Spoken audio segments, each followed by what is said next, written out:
Bonjour et bienvenue à ce nouvel agro-webinaire du mardi sur la thématique de la bioéconomie cette semaine. Et nous allons parler aujourd'hui de la concurrence ou de la complémentarité entre les produits de la bioéconomie, alimentation, carburant ou biomatériaux. Et je laisse la parole à Cécile pour présenter nos trois intervenants de cette semaine et le sujet avant de lancer le webinaire. À toi, Cécile. Merci Philippe. Donc bonjour à tous. Donc notre sujet aujourd'hui est évidemment un sujet qui est assez au cœur des problématiques de beaucoup d'acteurs de terrain aujourd'hui et qui également constitue un sujet de recherche important. Alimentation, carburant, biomatériaux, concurrence ou complémentarité. Pour essayer de répondre à cette question et d'alimenter le débat et de nourrir un petit peu la réflexion des uns et des autres. Nous avons donc trois intervenants. Jean-Marc Callois, qui est donc délégué ministériel aux industries agroalimentaires et par ailleurs chercheur. Il a récemment publié un ouvrage qui s'appelle « Le renouveau des territoires par la bioéconomie » aux éditions Coué. Yves Leroux, ensuite, enseignant-chercheur à l'ENSAIA, Université de Lorraine. Et Marc Brady, donc, qui a plusieurs casquettes. Il est agriculteur et éleveur.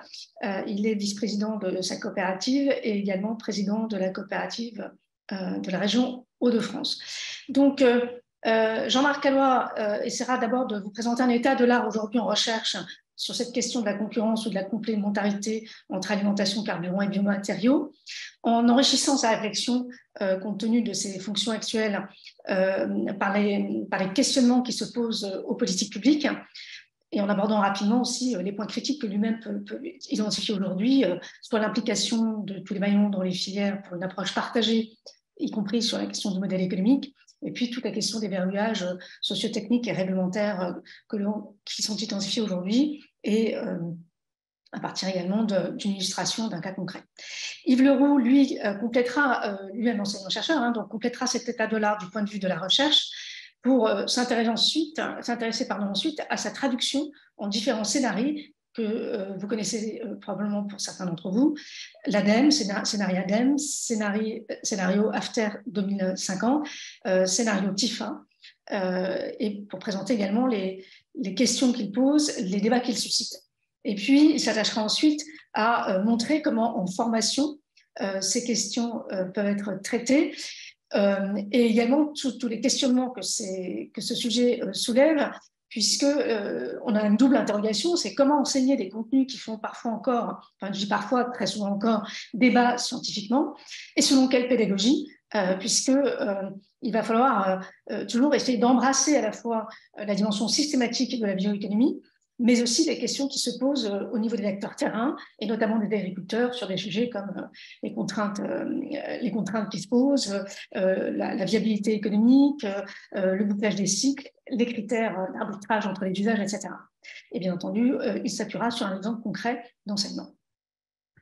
Voilà, donc je vais laisser la parole à Jean-Marc. Et donc, vous pouvez commencer à poser vos questions si vous le souhaitez.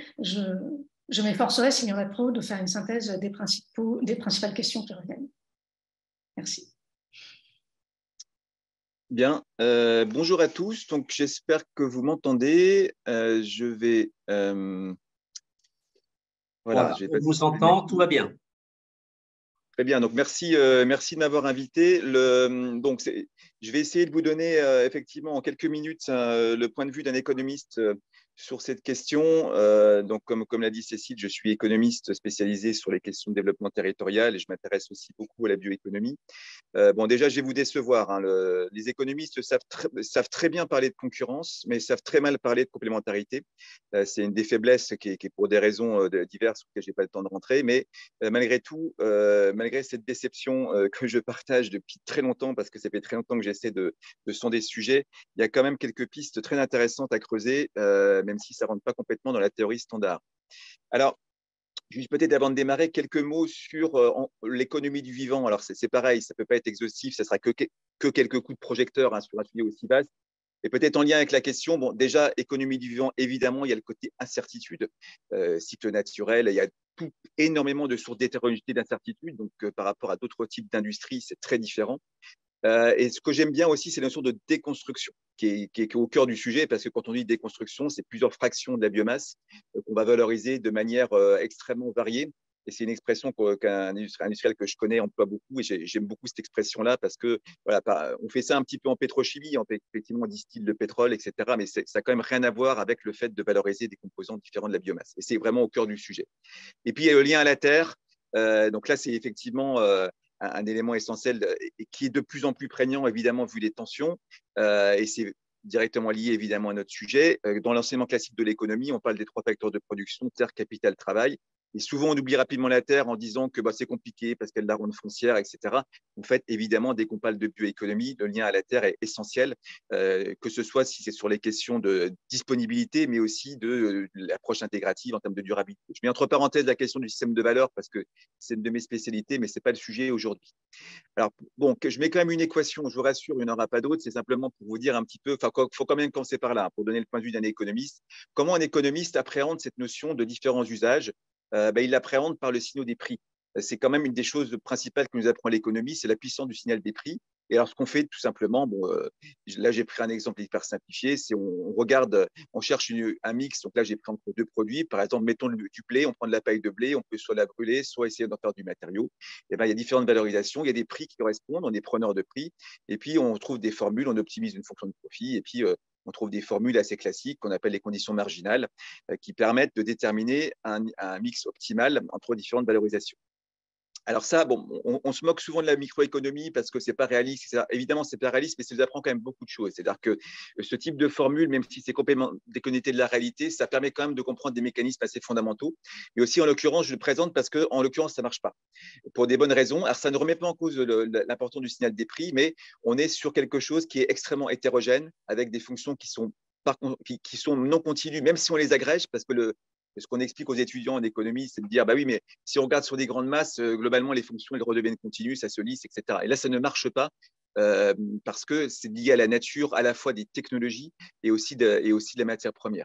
L'autre point, c'est qu'il y a plusieurs échelles qui coexistent. C'est-à-dire que, contrairement à d'autres industries où on a des échelles types, on le voit, et ça se voit aussi au niveau gouvernance. C'est-à-dire que si on prend n'importe quoi, là j'étais avec les agriculteurs, si on prend le secteur de la bière, si on prend plein de sujets, on a des organisations différentes parce qu'il y a des tailles différentes qui coexistent. Et puis surtout, et c'est là-dessus qu'on va revenir à cette notion de la complémentarité, c'est que les économistes ne savent pas traiter, c'est que si on isole l'activité, même si on a un système d'équations extrêmement complexe, extrêmement complet, qui nous permet en théorie d'optimiser tout et de trouver l'équilibre de Nash, etc., ça ne marche pas parce qu'on a besoin de considérer les rétroactions au sein du système. Et si on les considère, pour le coup, cette notion de complémentarité apparaît. Alors, la façon dont je vois les choses en tant que je dis que mon grand sujet, c'est l'économie des territoires, c'est je reste avant tout économiste au sens où ce n'est pas parce qu'on fait de l'approche territoriale qu'il faut complètement oublier les acquis de l'économie. C'est-à-dire, ça c'est quelque chose que j'ai observé aussi bien dans la recherche qu'au quotidien. Les grands messages de l'économie néoclassique demeurent, le signal des prix en particulier, les droits de propriété, tout ça, ce sont des choses qui restent fondamentaux. Si on ne les a pas acquis, on ne peut pas comprendre comment fonctionne l'économie. Par contre, se limiter, appréhender la bioéconomie uniquement sur une notion d'arbitrage, donc la formule de microéconomie que je vous mettais dans la slide d'avant, ce n'est pas du tout opérant. C'est opérant à un premier niveau, mais ce n'est pas ça qui va nous permettre de capter le potentiel de création de valeur. Et donc, cette notion de performance, il faut la penser en tenant compte des rétroactions. Pareil, si on regarde, là je vais sortir un petit peu de l'économie, si on regarde l'aspect environnemental, si on raisonne uniquement en flux, donc alors je vais pas critiquer l'ACV, il y a beaucoup de débats sur le rôle l'importance de l'ACV, sur l'affichage environnemental, enfin sur des sujets où on cherche à justement appréhender la performance environnementale. L'ACV, c'est une méthode qui est développée à la base, c'est du génie des procédés, hein, on a des fluides, on a un système à la base pour les systèmes chimiques d'ailleurs. C'est très difficile de prendre en compte les rétroactions. Et aujourd'hui, tous les débats qu'on peut avoir, dont je fais partie, puisque c'est du ministère, je suis ce dossier-là, sur la mesure de la performance environnementale, on bute sur le fait qu'on ne sait pas prendre en compte cet aspect systémique. Et cet aspect systémique, il induit un verrouillage. Et c'est toute la difficulté, c'est aussi tout l'intérêt des approches territoriales, c'est que le verrouillage systémique, il implique de faire bouger tout un ensemble d'acteurs en même temps. Donc là, j'ai pris un exemple qui est hyper simplifié, qui est vraiment, qui est même insultant. Pour quelqu'un qui s'y connaîtrait, ce serait même insultant, puisqu'on n'a jamais de rotation où il y a du blé et de la betterave, mais c'est pour simplifier. Si vous avez différentes cultures, vous n'avez pas d'interaction entre elles, vous avez une problématique d'apport d'azote. C'est ce que j'ai voulu illustrer avec ces flèches engrais, avec les producteurs d'engrais qui sont évidemment extérieurs au système. Heureusement, il y a quand même quelques valorisations qui bouclent un petit peu au niveau du système agricole. On va quand même utiliser des pulls de betterave en élevage, mais on va aussi les utiliser peut-être en méthanisation. Et on a la production d'engrais qui boucle sur le CO2. Ça a été beaucoup vu pendant le Covid. Il n'y avait plus de CO2 parce qu'il n'y avait plus de production d'engrais et le CO2 est utilisé en assuré des viandes. Si on imagine ce système qu'on cherche à le rendre plus vertueux, c'est-à-dire qu'on cherche plus de synergie entre cultures dans les rotations, donc on va complexifier les rotations, on va les allonger. Si on cherche à utiliser du CO2 qui est biogénique, donc on va faire de la méthanisation, mais du coup, ça fera moins de pulls pour l'élevage. Donc, on voit bien qu'il y a des dizaines de catégories d'acteurs dont il faut faire bouger le comportement. Et donc, cet effet de virage systémique, évidemment, il y a deux façons de faire. Hein. Il y a la façon, alors je ne vais pas dire à l'allemande parce que c'est un petit peu insultant, mais c'est vrai qu'on a des exemples de changements complets de système de production qui ont été faits en Allemagne où on a vraiment on a décidé top-down de changer complètement le système. C'est un peu compliqué. Et puis l'autre approche, c'est l'approche territoriale où on va, pour le coup, par le rôle de la proximité, essayer de trouver des équilibres qui soient collectivement plus efficaces. Et donc, voilà, donc je pense qu'il n'y a pas qu'une seule approche, mais que l'approche territoriale permet d'initier, d'amorcer des solutions et surtout de regarder cette notion à la fois multi-intérêt et multi-performance. Alors, au cœur de ça, il y a la question d'échelle, évidemment, parce que ce qu'on peut critiquer dans les approches territoriales, c'est que c'est souvent vu comme des approches de très faible niveau. Et donc, du coup, c'est compliqué d'être compétitif parce que, on l'a tous appris, pareil, c'est partie des grandes choses qu'on apprend en économie, c'est qu'il faut faire des économies d'échelle. En réalité, ce n'est pas complètement vrai parce que les approches territoriales peuvent être aussi des approches territoriales authentiques peuvent être aussi réellement à des échelles assez importantes. Donc, si je reprends un petit peu le cas que je citais avant sur les variations de coproduits en alimentation animale, on a des systèmes où vraiment des grosses industries, des gros groupes coopératifs qui fonctionnent en synergie type écologie industrielle, où on est sur des tailles extrêmement élevées. Alors, la notion de l'échelle, elle est quand même importante. C'est-à-dire qu'on ne peut pas démarrer un changement systémique à une échelle trop grande d'un seul coup. En économie, c'est pareil. J'ai dit que j'allais être économiste, mais que j'allais vous décevoir sur l'économie. En économie, on ne sait pas très bien traiter l'espace. Donc, c'est quelque chose généralement qu'on approxime avec deux paramètres essentiels qui sont les économies d'échelle et les coûts de transport. Donc, ça donne lieu à des théories. Donc là, j'ai cité des théories qui sont plutôt du 19e siècle, 20e siècle. On va parler d'état de l'art, mais on en est loin. Mais c'est encore aujourd'hui ça qu'on apprend aux étudiants parce qu'on n'a pas beaucoup fait mieux. En réalité, c'est quand même les deux éléments principaux, c'est-à-dire est-ce qu'il y a intérêt à concentrer les activités et est-ce que c'est coûteux de se transporter. Si c'est coûteux de se déplacer, c'est plutôt intéressant d'être dispersé et si ce n'est pas coûteux, au contraire, on a plutôt intérêt à se concentrer.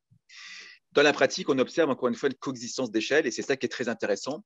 Et ce qui est intéressant, c'est qu'aussi en termes de mécanismes, ce n'est pas seulement parce qu'il y a des modèles différents au niveau technologique, mais c'est aussi parce que ça permet de se sécuriser. Ça permet à la fois d'avoir de la diversité de modèles, ça permet de mutualiser le risque. Et si différents types d'échelles coexistent, on ne va pas être touché par les mêmes risques au même moment. Un point, alors là, pour le coup, je ne pourrais pas rentrer parce que c'est trop complexe, mais le rôle de l'allemande est également très important parce que, évidemment, la question, ce n'est pas seulement de produire, mais l'intérêt des petites échelles, c'est de regarder un petit peu si on peut travailler avec une demande locale ou pas. Voilà, donc j'ai illustré avec la carte des circuits courts qui montre que les circuits courts ne s'expliquent pas que par ce qu'il y a sur le territoire. Il y a des choses qu'on voit sur cette carte, par exemple la viticulture, mais il y a plein de choses qu'on ne peut pas expliquer. Là, j'ai travaillé statistiquement, je pourrais regarder plus précisément, mais je vois qu'il leur tourne et je vais peut-être un dernier point juste pour ouvrir un petit peu sur les questions de politique publique. Alors, je ne rentre pas dans la boîte du foncier parce que là, pour le coup, c'est une intervention en tant que telle et une intervention ne suffirait pas. Par contre, évidemment, les politiques publiques, outre le fait qu'on cherche à préserver les fonciers et que c'est très compliqué, évidemment, cherchent à diversifier au maximum les rotations pour des raisons. Alors, ça rentre dans le volet vert de la PAC, mais quand même, c'est aussi pour des raisons de valorisation économique. Donc, il y aurait beaucoup de choses à en dire, hein, surtout les incitations dans l'ancienne PAC, la nouvelle PAC, sur l'introduction de légumineuses et l'allongement des rotations. Et c'est quand même un des outils principaux qui montre à nouveau le signal des prix. Hein. Quand je disais, il faut commencer par être un économiste classique pour faire du non classique et du territorial. Et puis surtout, l'étude de cas un petit peu que je souhaitais un petit peu sur laquelle je souhaitais insister, parce que c'est vraiment un exemple type où se croise de la réglementation de la technologie. C'est la façon dont on peut orienter les usages lorsqu'on a des incitations politiques fortes. Donc là, un exemple type qu'on est en cours de discussion, donc je pourrais éventuellement développer s'il y a des questions, c'est est-ce qu'on poursuit donc une politique quand même de long terme sur l'usage le développement des biocarburants. Comment est-ce qu'on regarde sur des valorisations potentiellement à plus forte valeur ajoutée, mais dont l'intérêt global ne se voit pas forcément immédiatement. Donc ça, c'est le cas typique de la projet de directive RED 3, où se pose la question de comment est-ce qu'on valoriser les différents coproduits du sucre ou résidus sucriers, avec des dilemmes assez importants sur les valorisations à plus forte valeur ajoutée, comme les levures, qui sont par ailleurs très utilisées en industrie agroalimentaire. Et le dernier point peut-être, car je crois que j'ai déjà été trop long, mais évidemment on pourra y revenir ultérieurement, c'est la question de l'innovation organisationnelle, parce qu'encore une fois, l'intérêt du territoire, c'est de pouvoir travailler sur la proximité des acteurs. Et ça, c'est une grosse nouveauté que j'ai portée à bout de bras. Et donc, la satisfaction, c'est que ça marche et qu'il y a déjà des premiers dossiers. C'est le fait de pouvoir innover aussi au niveau organisationnel et pas que technologique. Et donc, pour le coup, le programme France 2030 met quelques dizaines de millions d'euros là-dessus. Et là, pour le coup, en termes de changement systémique, ça donne vraiment des opportunités. Voilà, très rapidement. Et merci de votre attention. J'espère que j'ai réussi à vous garder. Et je laisse la parole à mon collègue suivant. Oui, donc Yves, on vous écoute. Il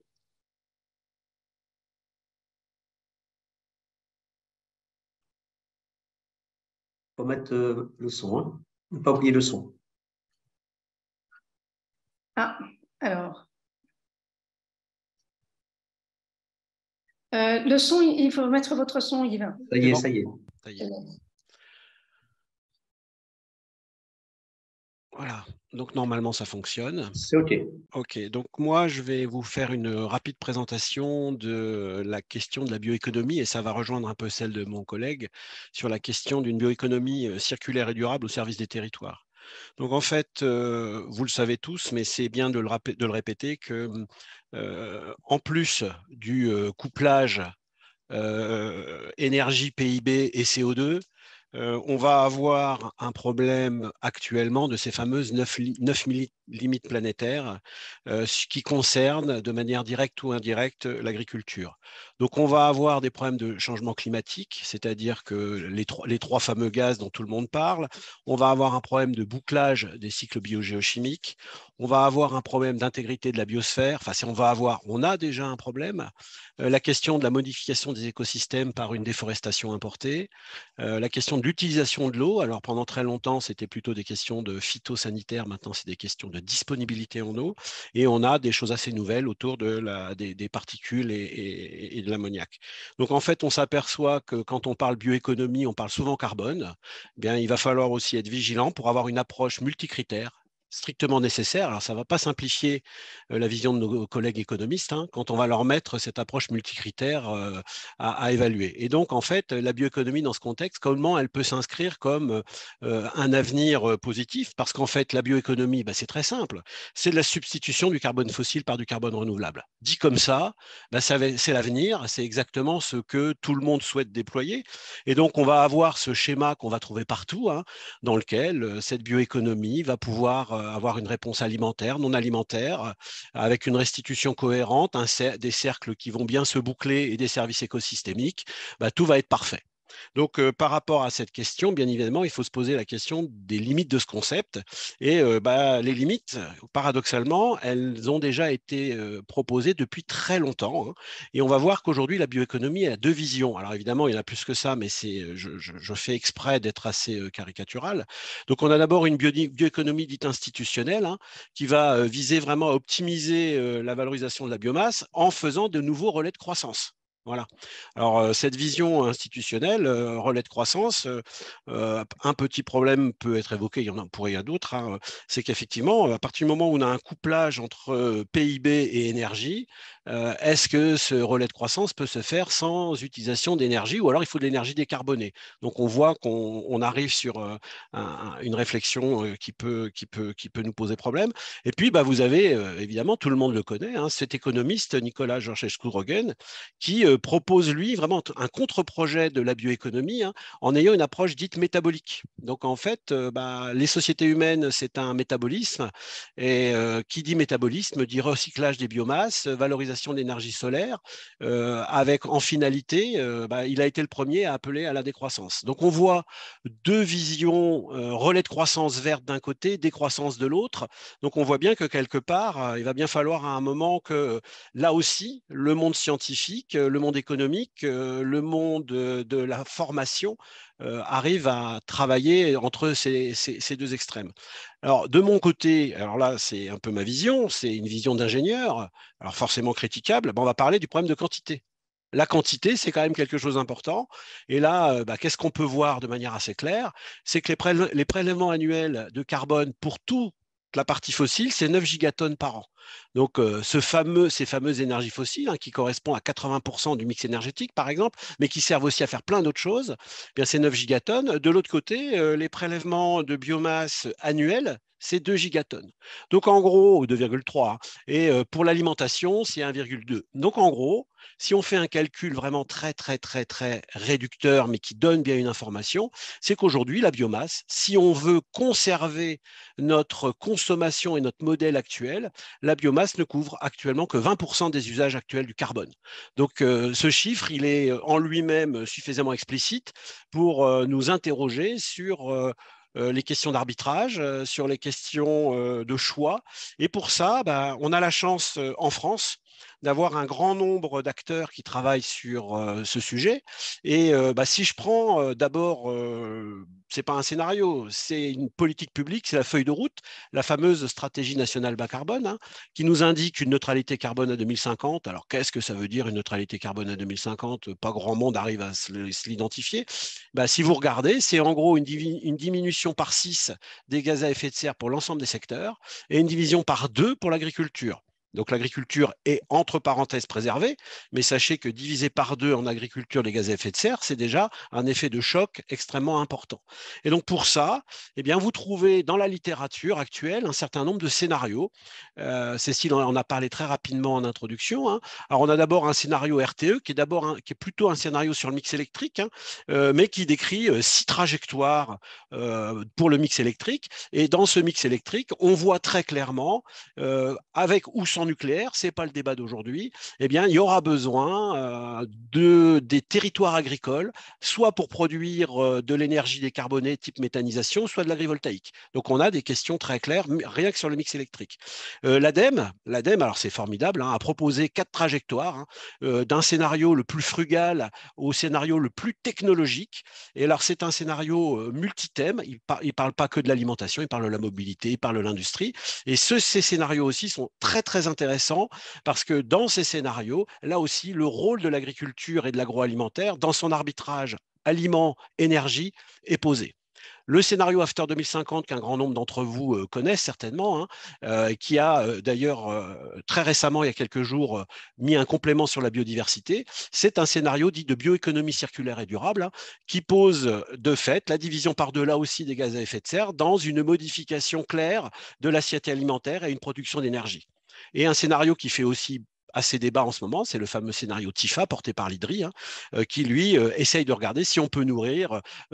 C'est d'abord un scénario écosystémique, producteur de services écosystémiques, et essaye de regarder si on peut nourrir les Européens 100% en bio. Et on va trouver d'autres scénarios comme le PTEF porté par le Shift Project, etc., dans ces systèmes. Donc ces scénarios, ils interrogent tous la même question. Ces scénarios, ils interrogent d'abord la question de sobriété, qui n'est jamais mise sur la table aujourd'hui quand on parle bioéconomie, ou jamais, ou tellement peu. Alors, on ne va pas aller dans les caricatures du col roulé et de couper le Wi-Fi, mais on voit bien qu'on n'est pas tout à fait dans les enjeux. Donc, en fait, ça interroge la question de la consommation alimentaire, si on parle de la partie agricole et alimentaire, hein, mais ça pose aussi des questions de mobilité, etc. La place de l'élevage et des productions animales, c'est aussi au cœur de ces débats. On a une question de hiérarchie entre les usages, alimentation humaine, animale, non alimentaire, les conditions de production de cette bioéconomie et de ces ressources et de cette biomasse, hein, bouclage des cycles, etc.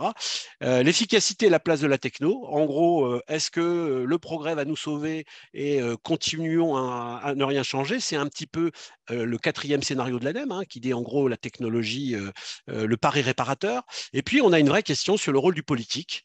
Est-ce qu'il faut laisser faire le marché? Est-ce que le marché est efficace pour gérer les externalités environnementales ou est-ce qu'il faut réguler? Donc, toutes ces questions sont évidemment très complexes parce que moi, je suis enseignant. Donc, en tant qu'enseignant, aujourd'hui, comment on aborde cette question de bioéconomie et de ces scénarios avec des étudiants? Alors, moi, je suis enseignant dans une école d'agro à Nancy, hein. Donc, en fait, déjà, par principe, qu'est-ce qu'il faut pour entamer ce changement de monde? Hein, parce qu'on est quand même dans un changement de monde. Nous, on fait quand même le pari qu'il faut toujours avoir ces connaissances techniques disciplinaires classiques. Ça, il faut toujours avoir ça. Par contre, il faut toujours les mettre en perspective d'une vision intégratique et systémique. Alors ça, c'est un joli mot. Comment on fait? Nous, ce qu'on propose, hein, c'est évidemment de travailler toujours sur les enjeux, les ordres de grandeur. Ça, on s'aperçoit aussi qu'avoir les ordres de grandeur, de manière à avoir un diagnostic partagé. Alors ça, on le fait à l'école avec des ateliers, des conférences, des débats, hein. Des choses qui sont très importantes et assez peu enseignées, c'est la question du jeu des acteurs et des rapports de force. Et la question des rapports de force est fondamentale aujourd'hui dans ces systèmes, hein, avec les conflits d'usage, qu'est-ce que c'est que la question du marché, de la régulation, de la planification, hein. Bien évidemment, on travaille aussi et on essaye de sortir des logiques en silo. Ce n'est pas facile, hein, avoir une approche systémique en travaillant avec l'ensemble des acteurs. On travaille sur des scénarios, des expérimentations, ne pas avoir peur d'aborder les controverses. Et donc, nous, notre hypothèse, c'est que seuls des projets de terrain, et ça rejoindra ce qui a été dit tout à l'heure, à l'échelle d'un territoire, permet d'aborder l'ensemble de ces questions. Et donc, comment on fait, nous? Je vais vous raconter un peu très rapidement en 2 minutes ce qu'on fait, hein. Ça fait maintenant 18 ans qu'on fait des projets territoires avec nos étudiants. Alors, ce qu'on appelle le projet territoire, c'est en gros 2 spécialités de l'ENSAIA, hein, spécialité développement durable des filières agricoles et agriculture et développement des territoires. C'est 25-30 étudiants on va faire réfléchir à une commande issue d'un commanditaire sur un territoire.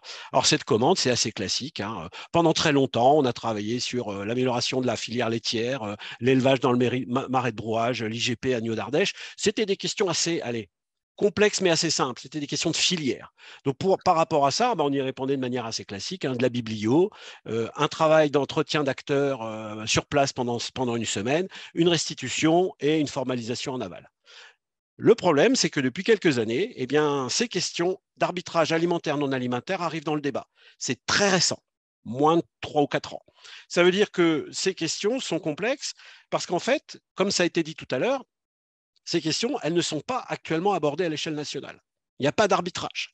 C'est-à-dire que c'est très compliqué pour nous de faire un changement d'échelle. Il n'y a pas de politique nationale et il faut que sur un territoire, on puisse arbitrer. Donc là, il y a une vraie question, comment peut-on faire? Tout à l'heure, il a été fait référence au verrouillage socio-technique dans les filières, hein, parce qu'en fait, sur ces questions, moi, aujourd'hui, j'affirme que les filières, peut-être que M. Brady dira le contraire tout à l'heure, hein, mais que les filières n'ont pas pris clairement en main ces questions de bioéconomie et de plan d'action. Et alors, ce qui nous fait aussi, c'est un peu nouveau pour nous, c'est qu'on voit émerger de nouveaux acteurs dans des débats. Ces acteurs, on n'avait pas l'habitude de bosser avec eux, hein, c'est les associations environnementales, les citoyens. Donc, on voit une question, une complexité grandissante par rapport à ça. Donc, par rapport à nous, qu'est-ce que ça induit? Ça induit pour les enseignants une méthode classique, biblio, acteur de terrain, restitution, ça on sait faire. Par contre, on a un chemin de plus en plus à risque et incertain dans la production finale, parce qu'en fait, on peut tomber sur des oppositions politiques, d'acteurs, etc. C'est pour ça qu'on travaille beaucoup avec des scénarios. On a aussi un problème fondamental, c'est la limite de l'accompagnement pédagogique et la qualité du résultat.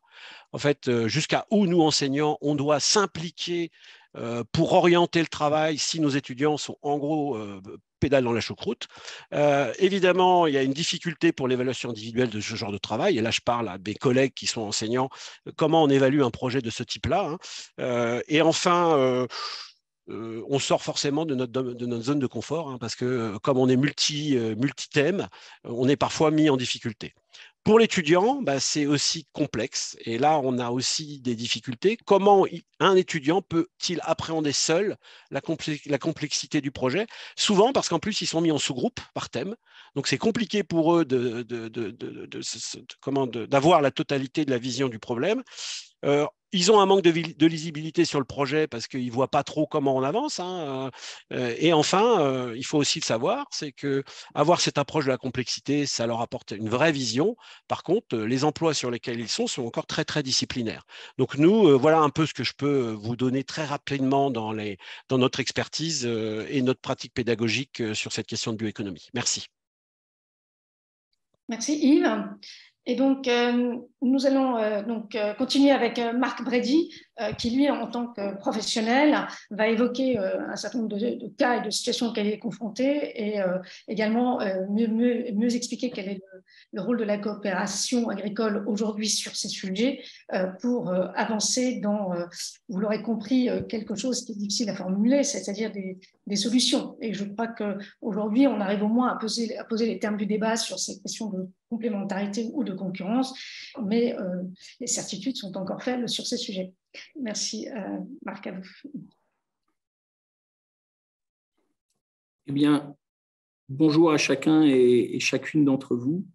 Effectivement, je viens aujourd'hui partager avec vous l'avis d'un praticien que je suis en tant qu'agriculteur et en tant que représentant agricole au sein de la coopération agricole sur un enjeu qui a été conceptualisé par les deux intervenants qui m'ont précédé. C'est-à-dire que notre rôle à nous est de rendre concret, possible, en fait, les enjeux, voire les contradictions que cette thématique peut être abordée demain. Alors, vous avez compris, je suis agriculteur, je suis éleveur et je me suis organisé pour partager avec d'autres agriculteurs des outils en commun. L'outil dans lequel je suis, c'est la coopérative Ceresia, dans le nord-est de la France. Et puis, j'ai d'autres responsabilités au sein de la coopération agricole sur le sujet de la bioéconomie et c'est pour ça que je suis avec vous aujourd'hui. Alors, peut-être que pour vous, le sujet de la coopération n'est pas un sujet, en tout cas la coopération agricole, tout à fait maîtrisé. Je vais simplement vous dire qu'une coopérative, pour le résumer, c'est un outil qui appartient aux agriculteurs, qui fait que l'agriculteur est un fournisseur de son outil coopératif. Il est aussi un acheteur. Et donc, vous l'avez bien compris, il est au capital, c'est-à-dire que cet outil coopératif, il est au service des exploitations agricoles, au service des exploitants agricoles. Et donc, alors, vous allez me dire, ce travail-là, on le fait, donc vous avez vu, sur la gauche, c'est l'exploitation agricole, et la coopérative arrive tout de suite après l'acte de production de l'exploitation agricole. Et les sujets que nous avons coutume de travailler, et ça depuis les années 30, ce sont les sujets alimentaires, alimentation humaine, et puis aussi alimentaire dans le sens alimentation des productions animales. Notre sujet, notre compétence dans la coopération, c'est d'être capable de collecter, c'est d'être capable de stocker, c'est d'être capable d'acheminer jusqu'à la transformation les productions de nos exploitations. Et vous avez bien compris que si aujourd'hui je suis devant vous, c'est parce qu'on a considéré que le sujet de la bioéconomie était un nouveau marché qui s'ouvrait devant les exploitations agricoles et qu'il fallait s'en emparer parce qu'il ne s'agissait pas de faire n'importe quoi pour le système en général, mais en particulier parce que c'est notre mission pour l'exploitation agricole. Et c'est pour ça que, à la question de savoir si, quand on parle de bioéconomie, il y a conflit d'usage, oui, par définition, quand on parle bioéconomie, il y a conflit d'usage. Ça veut dire qu'il y a un travail indispensable qui est à faire pour rechercher et trouver un équilibre entre des usages, parce que par définition, quand on est en agriculture, tout a une place, tout a déjà une fonction. Et si on remet un usage nouveau, il prend place à un usage qui précédait. Et donc, il y aura à ce moment-là un choix à faire. Donc, le travail de la coopération sur ce sujet-là, c'est de faire en sorte que ce conflit d'usage initial, nous soyons en capacité de le transformer en complémentarité des usages. Et ça, on le fait pour l'exploitant agricole, parce qu'il s'agit, par rapport à son outil d'exploitation, c'est-à-dire ses champs, ses pâtures, son outil d'élevage, c'est de la recherche de la pérennité dans le temps. Il ne s'agit pas de trouver des outils et des filières, qui n'ont une durabilité à 5 ou 10 ans. L'agriculture, c'est un temps long, et donc tout ce que nous initions, tout ce que nous travaillons doit s'inscrire dans le temps. Alors, vous l'avez compris avec les deux personnes qui m'ont précédé avant moi, eh bien, c'est un sujet, la bioéconomie économique, mais aussi un sujet environnemental. Et c'est bien là où est toute la complexité. Moi, je dirais que c'est une équation à plusieurs inconnus. Monsieur Gallois, tout à l'heure, a présenté une équation bien complexe. Et ben, nous, concrètement, il faut la résoudre. Et donc, il va falloir, sur les territoires, moi, je reprends cette notion de territoire parce qu'elle est très, très importante, hiérarchiser les besoins de la biomasse, en faire une priorisation.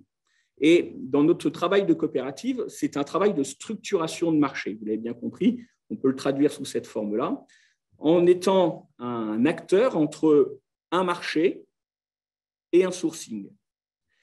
Mais par notre responsabilité que nous avons en tant qu'acteur économique d'un territoire, il nous faut trouver cet équilibre. Alors, pour vous le démontrer, j'ai pris deux petits exemples, plus ou moins complexes, mais en tout cas, vous voyez, qui nous fait vraiment réfléchir sur cet enjeu que nous avons vis-à-vis du conflit d'usage de base et que nous devons transformer en complémentarité. Le premier exemple que je vais vous prendre, c'est celui d'un projet de biomatériaux qui existe sur notre territoire, à laquelle une coopérative a été… Alors, c'est sous le sceau du secret, donc c'est pour ça qu'il n'y a pas de nom, mais ça, à la limite, ce n'est pas grave. Le plus important, c'est de retenir la problématique et le concept que nous mettons en place pour le gérer avec eux. Donc, un industriel se rapproche d'une coopérative. Alors, vous allez me dire, pourquoi un industriel qui fait aujourd'hui de la fourniture de panneaux isolants va tout de suite voir une coopérative? Tout simplement parce que c'est un acteur économique qui est sur un territoire souvent régionalisé et qui, par exemple, une coopérative comme Ceresia, quand Ceresia parle à ses agriculteurs, il parle à 4500 agriculteurs de son territoire. Donc, tout de suite, ça a une force de démultiplication dans la façon dont on peut porter un message et porter des projets. Donc, cet industriel vient de nous rencontrer avec l'objectif de faire des panneaux isolants à base de chanvre. Alors, la coopérative interrogée, donc une coopérative de chanvre, au vu des besoins de cet industriel, ça représente la totalité de la production collectée par la coopérative, une fois que le projet sera en place. Donc, vous imaginez là le côté risque économique dans lequel se positionnerait la coopérative en disant je ne peux pas être monoclient, je dois garder ma répartition de risques sur différents marchés, surtout que là, on est sur un marché qui naît, donc on n'est pas encore sûr de la viabilité finale.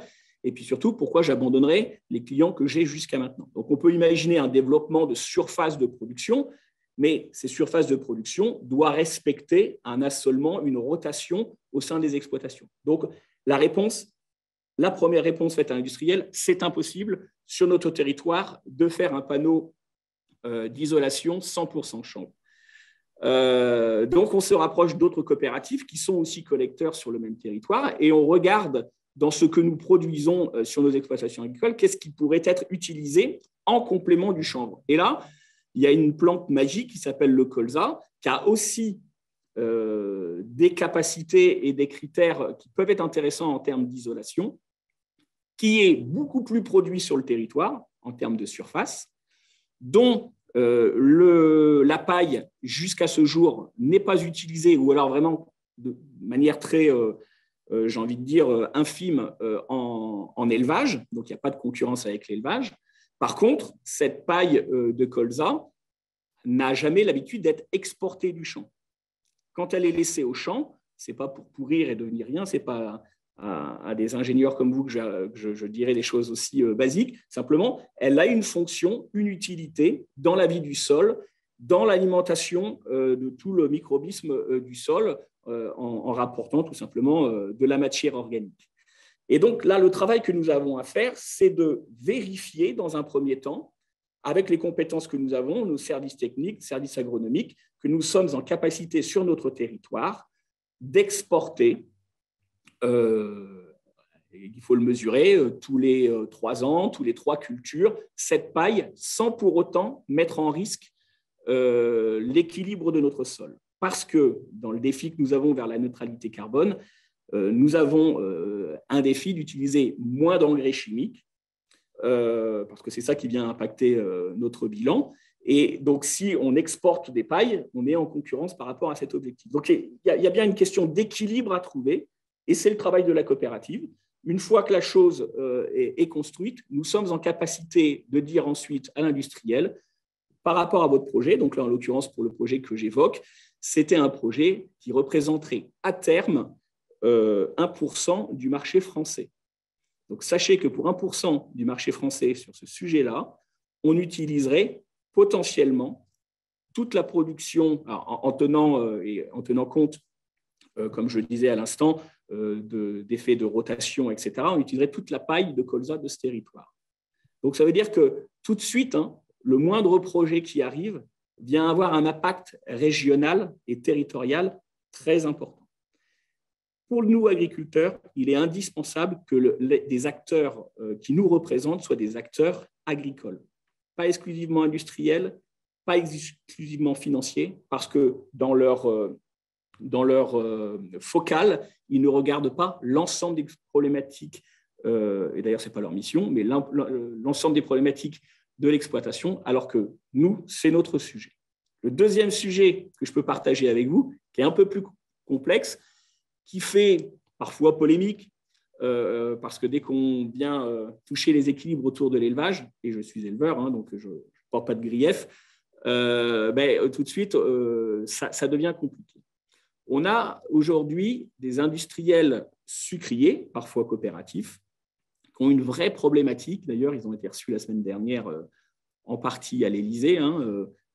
Ils ont un gros problème d'équilibre et de neutralité carbone dans leur propre activité industrielle. Je ne parle pas de celle de l'exploitation agricole, mais celle qui est industrielle. Donc, à ce jour, quand on extrait de la betterave le sucre, il reste la pulpe qui, jusqu'à maintenant, sert à l'alimentation animale, en grande partie.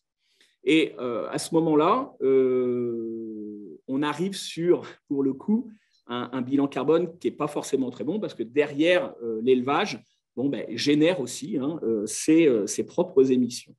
Donc, la recherche de l'industriel betteravier, c'est de se dire, ma pulpe de betterave, si je peux l'utiliser d'une autre manière pour pouvoir justement jouer sur mon propre bilan carbone d'activité industrielle, je peux le mettre en méthanisation. Et là, on voit qu'on est un sujet qui gratte quand même, on va dire ça comme ça, parce que il va répondre à son problème de neutralité carbone. Ça, on peut cocher, le travail est fait. Il va mettre un digestat qui pourra être redistribué sur les sols locaux. Bon, là, c'est pareil, on est dans quelque chose de positif par rapport à des engrais chimiques. Par contre, on retrouve une activité de nutrition animale qui n'est plus en capacité de combler, vous l'avez bien compris. Donc, ça veut dire que la filière élevage de ce territoire va devoir aller vers d'autres cultures. Entre autres, la culture qui est la plus facile à faire sur les territoires dans lesquels je suis en Hauts-de-France, c'est des cultures de maïs d'ensilage. Et là, quand vous faites du maïs d'ensilage, vous nourrissez vos animaux avec, bien entendu, mais vous ne faites plus du blé pour l'alimentation humaine. Vous ne faites plus du maïs pour une utilisation en grains. Et donc, se trouve ici la complexité. Là, je pense que le sujet là, autour de la méthanisation et de l'utilisation de la pub sur la méthanisation est un vrai questionnement, et que les coopératives interagissent à cet endroit pour trouver cet équilibre qui peut respecter les filières existantes, pour trouver ce fameux point d'équilibre, tout en permettant de répondre aux nouveaux enjeux qui nous attendent, parce qu'ils sont essentiels.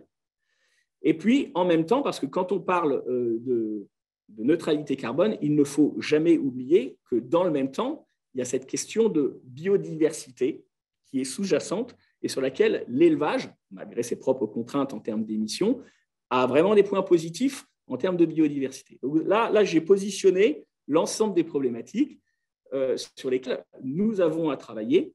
Et ce que je voulais préciser à cet instant, c'est que les problématiques ne peuvent pas être gérées de manière générale. Il ne peut pas y avoir une position française. On attend souvent beaucoup de nos gouvernants. On leur demande, je l'entendais tout à l'heure, qu'il y avait des décisions politiques à prendre. Mais pour le coup, sur ces sujets-là, ce sont des sujets territoriaux, régionaux, filières, voire interfilières. On élargit un petit peu les problématiques. Mais dès qu'on prend un prisme trop large, qui est la question française, on ne voit plus d'aspérité. Tout est nuancé. Par contre, quand on se rapproche d'un bassin de production qui peut être une région administrative, mais qui peut être tout simplement une région naturelle, c'est à cet endroit que l'on mesure les impacts. Donc, une coopérative étant un outil de territoire, nous sommes au cœur de ces problématiques et de ces enjeux avec nos agriculteurs. Et le dernier diapo que je voulais vous présenter, c'est de dire, ça reprend l'ensemble de ces éléments-là, nous n'avons pas la prétention d'être le seul à être en capacité à faire ce sujet. Ne pensez pas que c'est le message que j'ai voulu vous faire passer. J'ai voulu vous faire passer comme message que nous pouvons être un acteur intéressant, essentiel pour la diffusion, pour la capacité que nous avons à aller sur différentes thématiques tout au long des actes de production jusqu'à la première transformation, voire plus loin encore. Par contre, on peut participer avec les industriels, comme dans les exemples que je prenais tout à l'heure, avec les producteurs, bien entendu, les élus locaux, sur lesquels ils ont des choix à faire par rapport à un développement économique local, les différents distributeurs. Et puis, donc, on a besoin d'acteurs, et c'est une forme d'appel que je voulais vous lancer cet après-midi, c'est de vous dire que nous, on a besoin de vous aussi pour enrichir notre action de praticien, notre action de mise en place d'un nouveau modèle dans les années qui viennent. La coopération agricole n'aura pas la capacité à le faire tout seul. Il faut s'enrichir de nouvelles réflexions, de nouvelles compétences, avec des acteurs, il faut le reconnaître, avec qui nous avons peu l'habitude de travailler aujourd'hui.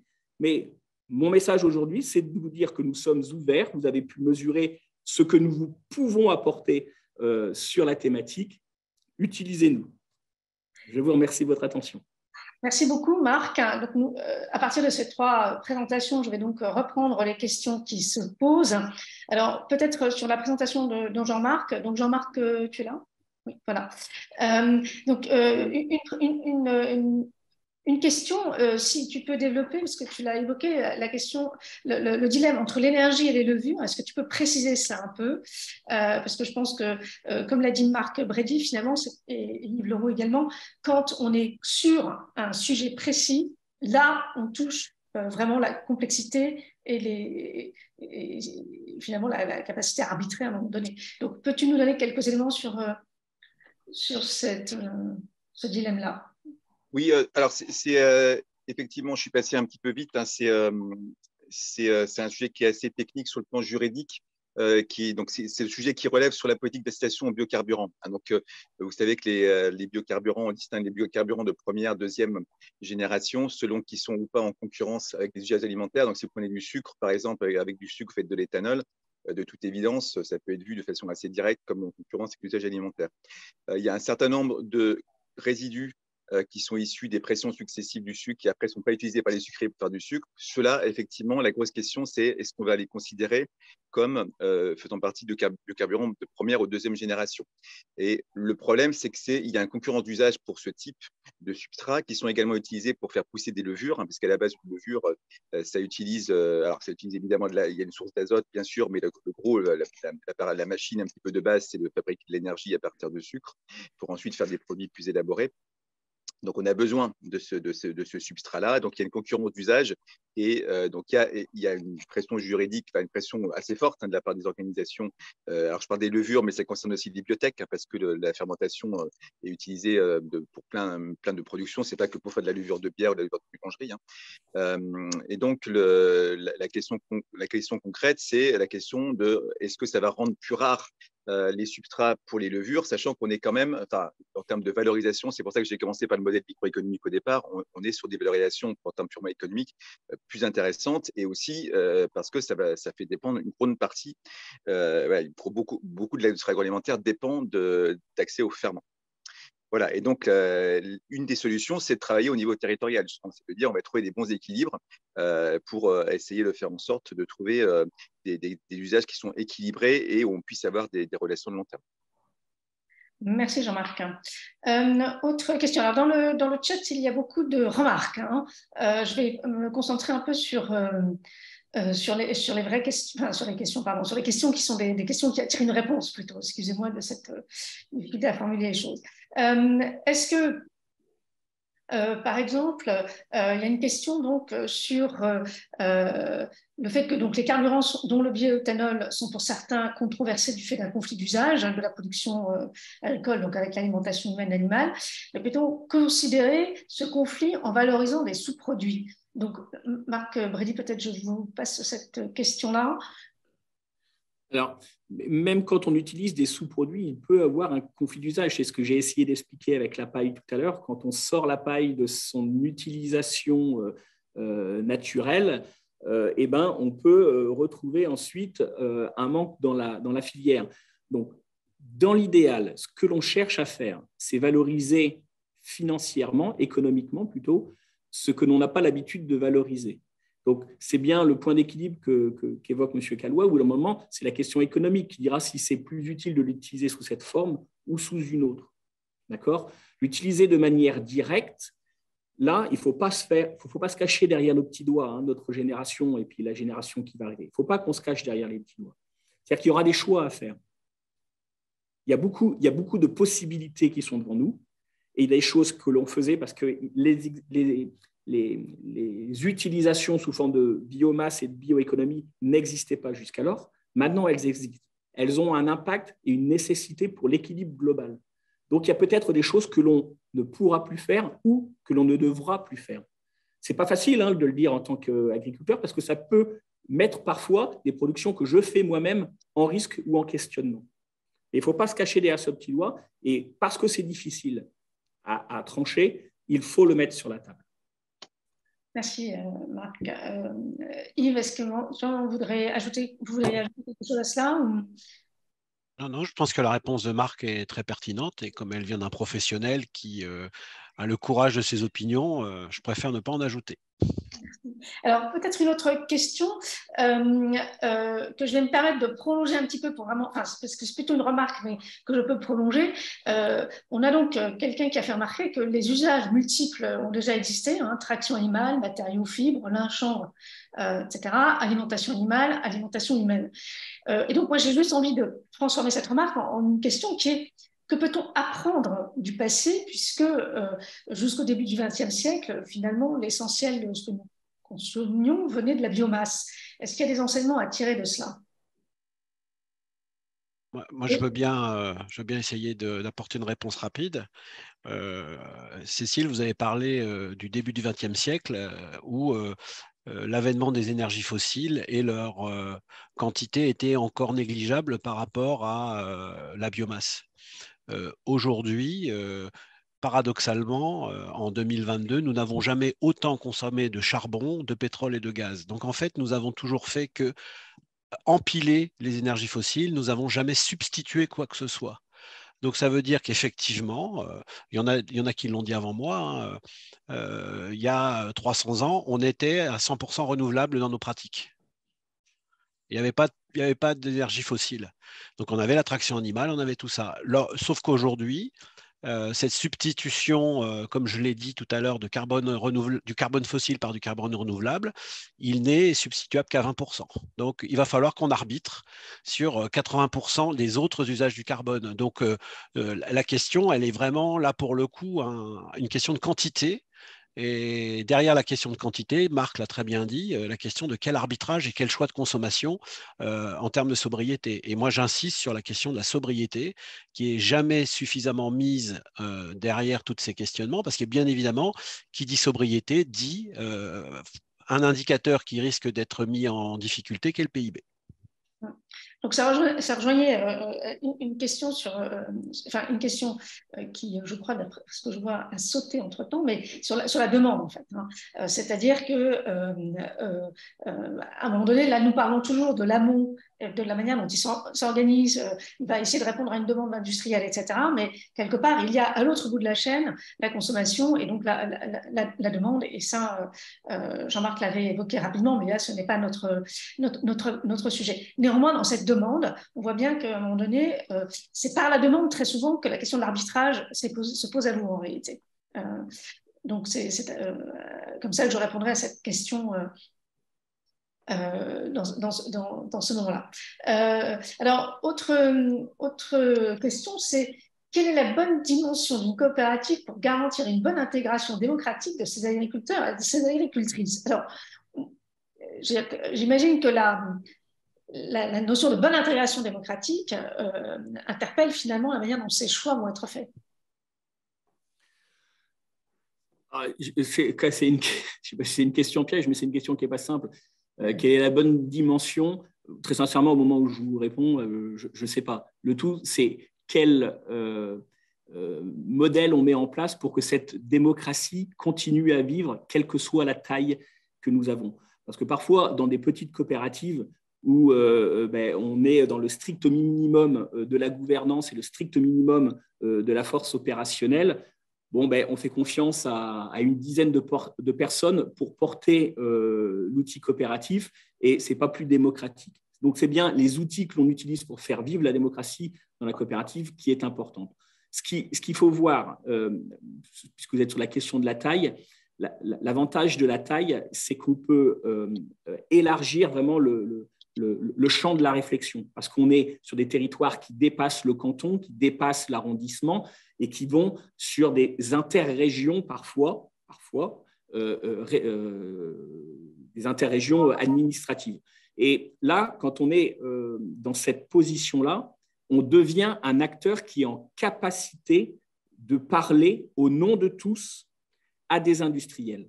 Le plus grand danger que nous avons en face de nous, et on le voit dans certaines filières, parfois la méthanisation, où la coopérative est mise de côté, où le financier ou l'énergéticien va directement vers les agriculteurs.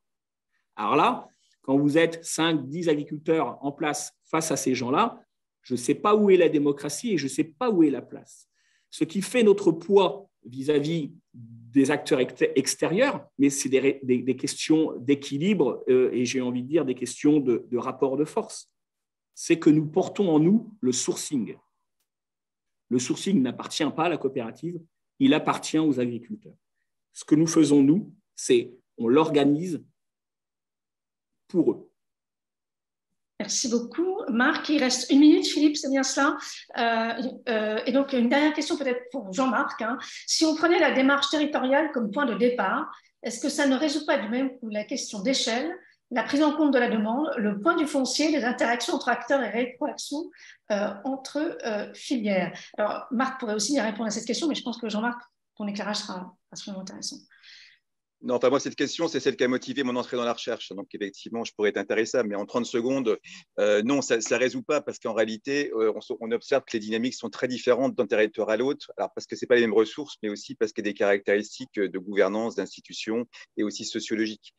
Donc, même si je mets de côté la notion d'échelle, il y a des endroits où ça pourra faire, la démarche territoriale se fera toute seule, d'autres fera faire du top-down.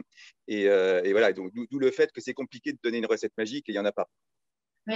Et d'autant plus que sur cette question-là, en fait, ça nécessite quand même sur le territoire que les acteurs soient en capacité de se parler et ça nécessite un alignement, et c'est bien tout le problème. Il y a l'alignement de la filière, etc. On a un peu évoqué, mais il y a aussi la capacité des acteurs qui n'ont pas l'habitude de se parler, de s'aligner pour résoudre concrètement ensemble les sujets. Donc c'est un peu cette question-là que je vois poindre, moi, derrière celle-ci, comme mettant vraiment le doigt là où ça fait quelque part le plus mal. Et je crois que Yves Leroux l'a bien expliqué en montrant quelle était la complexité pour des étudiants de répondre à des questions de ce type aujourd'hui dans les projets qu'ils font. Merci beaucoup, merci à tous pour ce webinaire et donc il se termine. Peut-être pour ceux qui sont encore ici, faire le lien avec le webinaire qu'il y avait eu au mois d'octobre sur la durabilité des filières alimentaires, où on avait eu en particulier une intervention d'Agrotransfert qui avait montré qu'à l'échelle des territoires, il y avait des outils maintenant qui pouvaient être utilisés par les acteurs des territoires. Et donc, avec ce webinaire, à mon avis, ces deux sont bien complémentaires. En tout cas, merci à vous pour la qualité de vos interventions, la complémentarité. Et nous sommes obligés d'arrêter. Toutes les questions n'ont peut-être pas été répondues, mais merci à Yves d'en avoir répondu aussi quelques-unes par écrit. Et nous, on se retrouvera la semaine prochaine pour la thématique biodiversité et on parlera de tout à fait autre chose, puisqu'on parlera de la biodiversité dans les troupeaux, comment l'évaluer et la gérer.